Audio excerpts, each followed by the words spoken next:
Bạn đã bao giờ đi dạo trong một khu rừng yên tĩnh và cảm nhận được sự tĩnh lặng sâu sắc, bình yên đó chưa?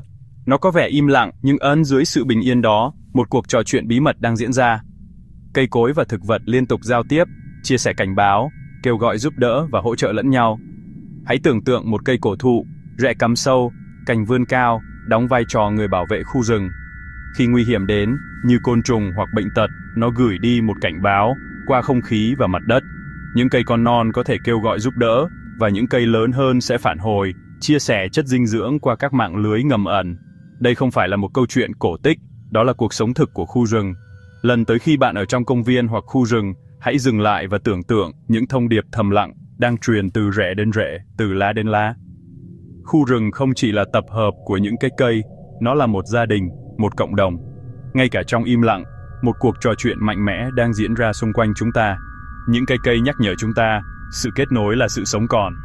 Khu rừng phát triển mạnh mẽ vì các thành viên của nó giúp đỡ lẫn nhau. Đó là một bài học về sự hào phóng và đoàn kết. Lần tới khi bạn đi bộ giữa những cái cây, hãy nhớ bạn đang được bao quanh bởi một mạng lưới sống. Sự yên tĩnh của khu rừng chứa đầy những cuộc trò chuyện quan trọng nhất của cuộc sống. Trong nhiều thế kỷ thì chúng ta coi thực vật như những vật trang trí im lặng thụ động vô tri không giao tiếp. Chúng không nói hay di chuyển, vì vậy chúng ta cho rằng chúng không có đời sống nội tâm. Khoa học tập trung vào những gì chúng ta có thể nhìn và nghe chim hót, chó sói trừ. Nhưng cây cối, chúng chỉ đứng đó.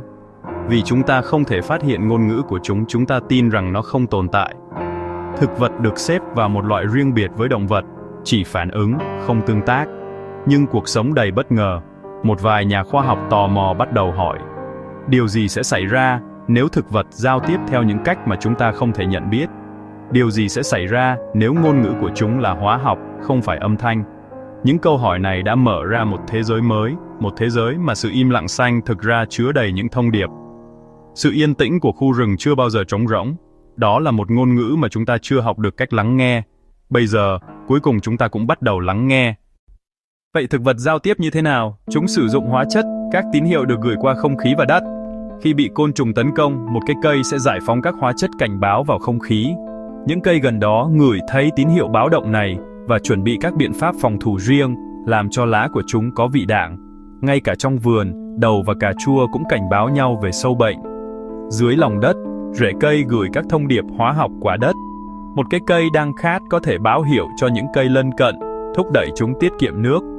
Thực vật chia sẻ thông tin về chất lượng đất, vi khuẩn có lợi và nguy hiểm. Đất là một mạng lưới sống, một ngôn ngữ hóa học kết nối cộng đồng thực vật. Thế giới ẩn giấu này sống động như thế giới trên mặt đất. Thực vật không thụ động, chúng là những người giao tiếp tích cực, luôn chia sẻ, cảnh báo và giúp đỡ. Sức mạnh của khu rừng đến từ cuộc trò chuyện liên tục, vô hình này. Sự khéo léo của tự nhiên ở khắp mọi nơi, nếu chúng ta biết cách nhìn. Ngôn ngữ của thực vật ở xung quanh chúng ta, thầm lặng nhưng mạnh mẽ.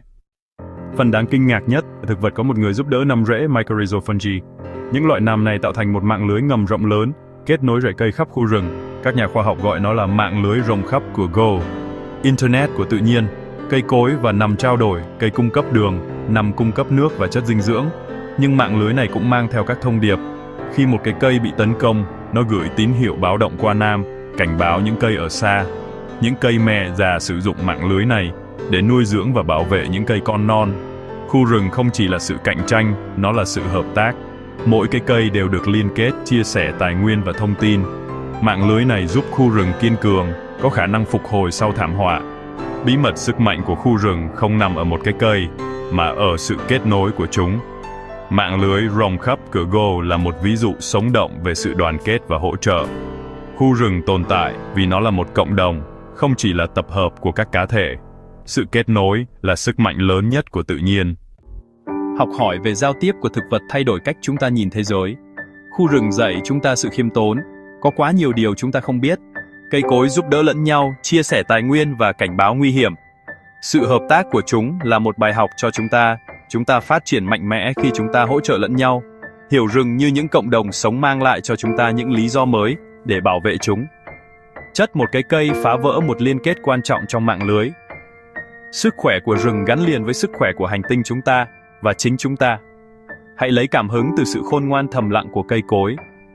Nếu chúng ta lắng nghe, chúng ta có thể học cách xây dựng những cộng đồng mạnh mẽ hơn, kết nối hơn. Những cái cây đã luôn nói, bây giờ, đến lượt chúng ta lắng nghe.